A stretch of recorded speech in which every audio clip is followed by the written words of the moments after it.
Je lis ce matin dans Psaume 81 au verset 11, où il est écrit « Je suis l'Éternel ton Dieu, qui t'a fait sortir d'Égypte. Ouvre ta bouche et je la remplirai. » Verset 12 « Mais mon peuple ne m'a pas écouté. Israël n'a pas voulu de moi. » Amen. Amen. Gloire à Dieu. Amen.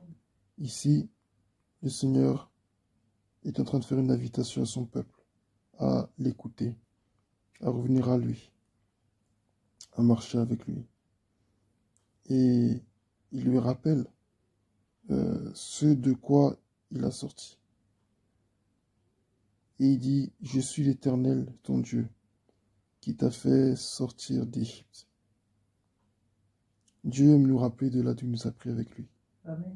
Pour que nous nous souvenions et que nous puissions être reconnaissants, que nous puissions faire preuve de reconnaissance. Ce n'est pas pour nous marcher dessus qu'il le fait. Ce n'est pas pour que nous nous sentions oppressés ou vulnérables ou autres, mais c'est surtout pour que nous soyons reconnaissants et que par cette reconnaissance, nous puissions revenir à lui dans la repentance, parce qu'en fait, notre origine vient de lui. Il est notre origine. Et vu que nous nous rappelions où nous étions avant, il dit « Ouvre ta bouche et je la remplirai ». Dieu veut nous utiliser. Dieu veut faire de grandes choses avec nous.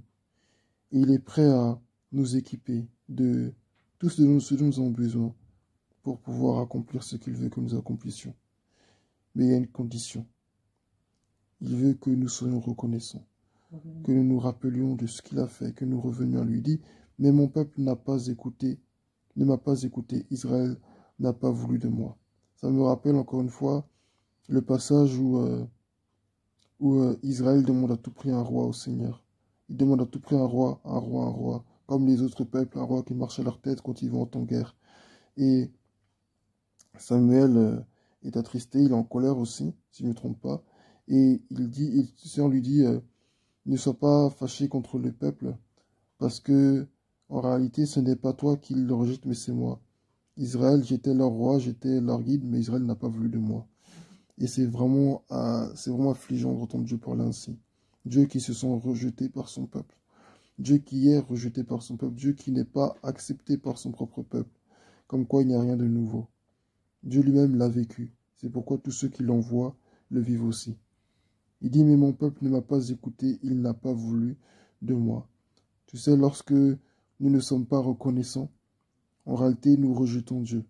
Lorsque nous ne sommes pas reconnaissants, que nous ne manifestons pas vis-à-vis de lui, de la reconnaissance de vous dire, Seigneur, je reconnais que tu as fait ceci, tu as fait cela pour moi, nous sommes en train de le rejeter. La reconnaissance, ce n'est pas juste des mots, mais c'est des actions.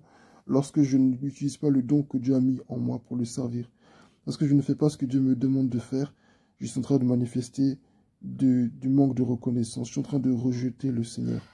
Quand je n'écoute pas un conseil de Dieu, souvent nous pensons qu'en tant que chrétien, nous devons juste écouter les ordres de Dieu. Dieu me dit d'aller ici, d'aller là-bas, je dois aller. Mais Dieu a des conseils aussi à nous donner. Et les conseils, souvent, on se dit qu'on n'est pas obligé de les suivre.